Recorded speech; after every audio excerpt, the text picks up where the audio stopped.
ஸ்ரீசைலேஷ தயாபாத்திரம் தீபக்தியாதி குணார்ணவம் யதீந்திர பிரபணம் வந்தே ரம்யஜாமாதரமுனிம். லக்ஷ்மீநாத சமாரம்பாம் நாதயாமுன மத்தியமாம் அஸ்மதாச்சாரிய பர்யந்தாம் வந்தே குரு பரம்பராம். யோ நித்யமச்சுதபதாம்புஜ யுக்மருக்ம வியாமோகதஸ்ததிதராணி துநாயமேனே அஸ்மத்குரோர் பகவதோஸ்ய தேக சிந்தோஹோ ராமானுஜஸ்ய சரணௌ சரணம் பிரபத்யே. இருப்பிடம் வைகுந்தம் வேங்கடம் மாலிரும் சோலை என்னும் புறைப்பிடம் மாயனுக்கென்பர் நல்லோர். அவை தம்முடன் வந்திருப்பிடம் மாயன் ராமானுஜன் மனத்து இன்றவன் வந்திருப்பிடம் எந்தன் இதயத்துள்ளே தனக்கின்புறவே. அதாவது நல்லோர்கள் திருமால் அடியார்கள் உறுதியாகச் சொல்லுவது என்னவென்றால், சர்வேஸ்வரனான எம்பெருமான் ஸ்ரீமன் நாராயணன் வைகுந்தம் திருவேங்கடம் திருமாலிரும் சோலை இப்படி எண்ணற்ற திவ்ய தேசங்களில் இருந்து கொண்டு நமக்கெல்லாம் அருள் பாலிக்கிறார். அப்பேற்பட்ட பகவான் ராமானுஜன் என்னும் ஜெகதாச்சாரியார் அவதாரம் செய்த பின்னாலே தமது உடைமைகளை பரிவாரங்களோடு எடுத்துக்கொண்டு வந்து ராமானுஜனுடைய உள்ளத்தில் குடிபுகுந்து விட்டார். அப்பேற்பட்ட ஜெகதாச்சாரியரான ராமானுஜனுடைய திருவடிகளிலே அன்பும் பற்றும் கொண்ட காரணத்தினாலே ராமானுஜர் தற்போது அடியேன் உள்ளத்தில் புகுந்து அருள் பாலிக்கிறார் என திருவரங்கத்த முதனார் நமக்கு ஒரு உயர்ந்த ரகசியத்தை கொடுக்கிறார். உயர்ந்த ஆச்சாரிய புருஷனான ஜெகதாச்சாரியனுடைய அவதார ரகசியங்களை எல்லாம் நாம் அவசியம் தெரிந்து கொள்ள வேண்டும். நாதமுனிகள் ஆரம்பித்து பெரிய நம்பிகள் வரை ஆச்சாரிய புருஷர்களை அவதாரம் செய்வித்த எம்பெருமான் இனி அதி அபார சக்தி வாய்ந்த ஆச்சாரிய புருஷனை அவதாரம் செய்விக்க திருவள்ளம் கொண்டார். அதன்படி தனது நித்திய சூழலில் ஒருவரான ஆதிசேஷனை அழைத்து, நீர் பகவத் ராமானுஜராக பூலோகத்தில் அவதாரம் பண்ணி எல்லோரையும் திருத்தி பணிகொள்ள வேண்டும் என கட்டளையிட்டார். அதன்படி பகவத் ராமானுஜர் யாருக்கு பிறக்குவன் என்பதை பகவானே தீர்மானித்து விட்டார். ஸ்ரீபெரும்புதூர் என்னும் திவ்ய கஷேத்திரத்திலே ஆதிகேசவ சுவாமியாஜி என்னும் மகனியர் யாக யஜ்ஞ வேள்வி விஷயங்களில் மிகவும் வல்லவராகவும் புகழ் வாய்ந்தவராகவும் வாழ்ந்து வந்தார். அவருடைய தர்மபத்தினி காந்திமதி அம்மையார் என்னும் பூமி பிராட்டியார் வெகு நாட்களாக பிள்ளைப்பேறு இல்லாத காரணத்தினாலே மனம் வருந்தி ஒரு நாள் அவருடைய நண்பர் வைணவ பெரியார் திருக்கச்சிலம்பிகளிடத்திலே தன்னுடைய கவலையை எடுத்துரைத்தார் சோமயாஜி அவர்கள். திருக்கச்சிலம்பிகள் தேவப்பெருமாளுக்கு ஆலவட்ட கைங்கரியம் செய்யும் பரம வைஷ்ணவ பெரியார். தேவப்பெருமாளோடு பேசும் சக்தியையும் பெற்றிருந்தார். ஆகையினாலே ஆசூரி கேசவ சோமயாஜாரனுடைய குறையை தீர்க்க தேவப்பெருமாளிடத்திலே பிரார்த்தித்தார் திருக்கச்சிலம்பிகள். தேவப்பெருமாளும் அனுகிரகித்து திருவல்லிக்கேணி வேங்கடகிருஷ்ணனை பிரார்த்தித்து புத்திரகாமகிஷ்டி யாகம் செய்ய விண்ணப்பித்தார்.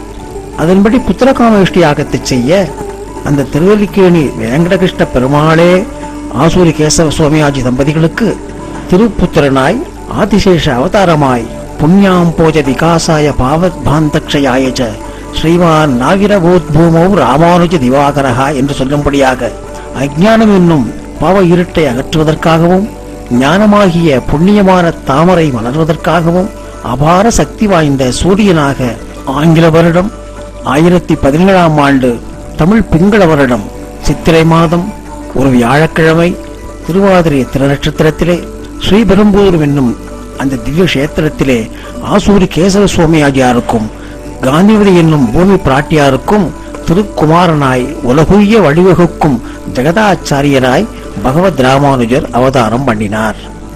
இது பகவத் ராமானுஜருடைய அவதார ரகசியங்களிலேயே முதன்மையானது. அடுத்து பகவான் யோசிக்கிறார், நிச்சயமாக இது போதாது, இவருக்கு அபார சக்தியை கொடுக்க வேண்டும் என சங்கல்பம் செய்து தன்னுடைய பஞ்சாயுத சக்தியை அவருக்கு கொடுத்தார். அதாவது சங்கு சக்கரம் கதை வாள் சாந்தம் எனும் வில், இவை பகவானுடைய பஞ்சாயுதங்கள். இதை பகவான் ராமானுஜருக்கு அர்ப்பணிக்கிறார். இந்த விஷயத்தை திருவரங்கத்த முதனார் ராமானுஜன் உத்தந்தாதியில் மிகவும் அருமையாக பாடுகிறார். அடையார் கமல தலர்மகள் கேள்வன் கையாளி என்னும் படையோடு நாந்தகமும் படர்த்தண்டும் பொன் சார்ந்தவெல்லும் புலையார் பொடிசங்கமும் இந்த பூதலம் காப்பதற்கின்றிடையே ராமானுஜ மொழியாயின என்னிடத்தே. இந்த கலியுக பிரபஞ்சத்தை அஞ்ஞானம் என்னும் பாவ இருட்டிலிருந்து காப்பாற்றி ரட்சிக்க வேண்டும் என்பதற்காக ராமானுஜ முனி என்னும் ஜெகதாச்சாரியரை தனது பஞ்சாயுத அம்சங்களோடு அவதாரம் பண்ண வைத்தார் அந்த ஸ்ரீமன் நாராயணன் என கூறுகிறார். இப்போது 2 முக்கியமான அவதார ரகசியங்கள் நமக்கு புரிகிறது. ஒன்று பகவத் ராமானுஜர் ஆதிசேஷன் அவதாரம், 2வது பஞ்சாயுத அம்சம். ஆக வெரி பவர்ஃபுல் ஆச்சாரியன் நம்முடைய பகவத் ராமானுஜன் என்பது தெள்ளம் தெளிவாக தெரிகிறது. 3வது ரகசியம், திருவல்லிக்கேணி வேங்கடகிருஷ்ணனே பகவத் ராமானுஜராக அவதாரம் பண்ணினார் என்பது. இதிலிருந்து நமக்கு கோர்வையாக ஒன்று புரிகிறது. கிருதயுகத்திலே பகவானுடைய பாம்பு படுக்கையாக இருந்த ஆதிசேஷன் அனந்தன், திரேதாயுகத்திலே ராமனுடைய தம்பி லக்ஷ்மணன், துவாபர யுகத்திலே அதே ஆதிசேஷன் பலராமன். ராமாவதாரத்திலே லக்ஷ்மணனுடைய கைங்கரியங்களை எல்லாம் பார்த்து ரொம்ப மெய்சிலிர்த்து போனாராம் ராமன். அப்போ லக்ஷ்மணனிடத்தில் சொல்கிறார் ராமன், லக்ஷ்மணா, உனக்கு தம்பியாக நான் அடுத்த யுகத்திலே அவதாரம் பண்ணுவேன் என்று சொன்னதனாலே கிருஷ்ணாவதாரத்திலே பலராமன் அண்ணனாகவும் கிருஷ்ணன் தம்பியாகவும் அவதாரம் பண்ணினார். இப்படியாக ஆதிசேஷனே துவாபர யுகத்திலே பலராமனாக அவதாரம் பண்ணினார்.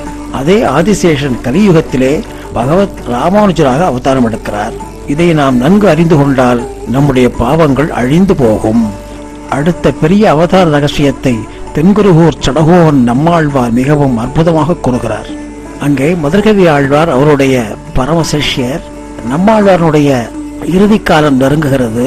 அப்போது பரம சிஷ்யரான மதுரகவி ஆழ்வார் விண்ணப்பிக்கிறார், சுவாமி தேவரே, காலத்திற்கு பின்னால் அடியேன் என் செய்வது என்று குறிப்பாக உணர்த்துகின்ற வேளையிலே நம்மாழ்வார் சொல்கிறார், கவலைப்படாதே, தாம்பரவனுடைய நீரை கொண்டு வந்து காய்ச்சு, அதிலே விக்கிரகம் ஒன்று ஏற்படும் என்று சொல்லி நிறுத்திவிட்டார்.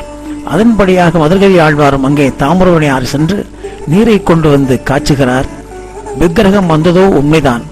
ஆனால் அந்த விக்கிரகம் என்னவென்றால், மதுரகவி ஆழ்வார் நினைத்த மாதிரி நம்மாழ்வாருடைய விக்கிரகம் வரவில்லை. அது வேறு மாதிரியான விக்கிரகமாக தெரிந்தது.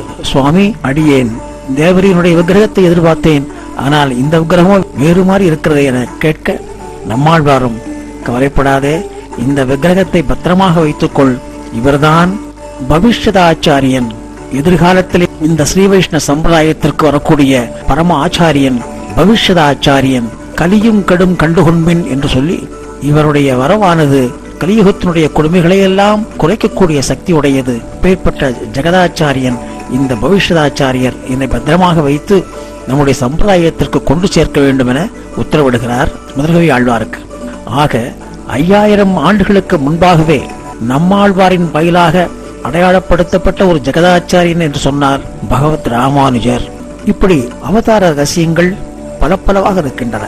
அது மாத்திரமல்ல, இன்றைக்கு 120 நட்சத்திரங்கள் வாழ்ந்து மறைந்த ஒரு ஆச்சாரியன் என்று கேட்டால் அதுதான் பூர்ண ஆயுசு என்று சொல்வார். அதாவது தீர்க்காயுசு என்று சொல்கிறோம் அல்லவா, அந்த 120 வயசு கொண்ட பூர்ண ஆயுசுகளை கொண்ட ஒரு மகா பெரியவர் என்று சொன்னால் அந்த பகவத் ராமானுஜர் ஜெகதாச்சாரியரே சாரும் என்று சொன்னால் மிகையாகாது.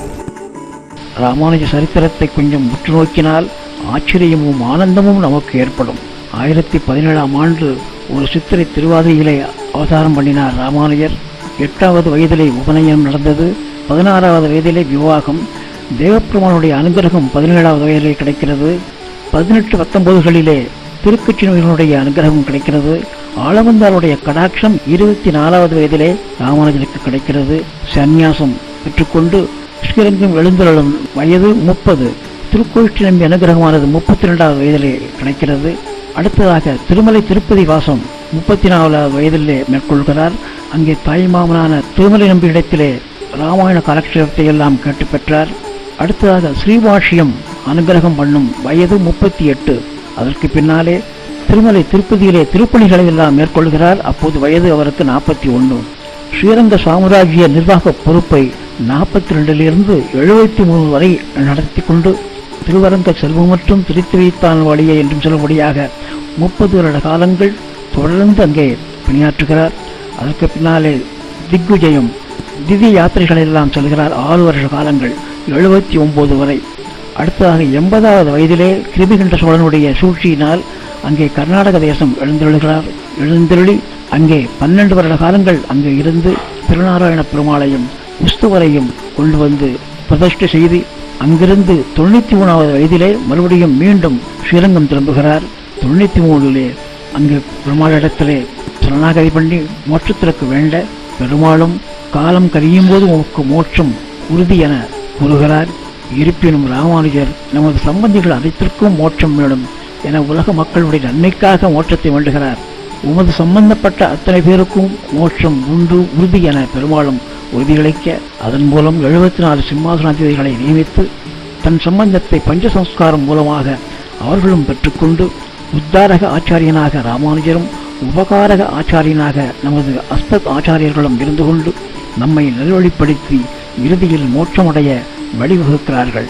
அதன்பின் துவயத்தை அர்த்தத்தோடு சொல்லிக்கொண்டே அனைவருக்கும் ஓதிக்கொண்டே நீர் அந்நிரங்கத்திலே இருந்து காலம் கழிக்கலாம் என பெருமாள் கட்டளையிட 93 வயதிலிருந்து இறுதி காலம் 120 வயது வரை அக்ஷரங்கத்திலே வாழ்ந்து பின் 120வது வயதிலே சரியாக சொல்ல வேண்டுமென்றால் ஒரு சித்திரை திருவாதிரையிலே அவர் ஜனனம் மேற்கொண்டார்.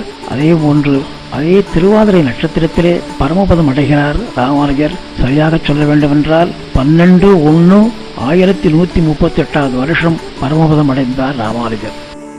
ஆக ராமானுஜருடைய திருவடிகளே கதியென நாம் பற்றிக்கொண்டு அவரது உபதேசங்களை பின்பற்றி வாழ வேண்டும். அவரது திருவுருவத்தை நம் இல்லங்களிலே வைத்துக்கொண்டு ராமானுஜரை எப்போதும் மனதிலே தியானித்துக் கொண்டு வாழ்ந்தோமானால் நாம் விரும்பும் அத்தனை சுகங்களையும் வாழ்க்கையிலே நிச்சயம் அனுபவிக்கலாம்.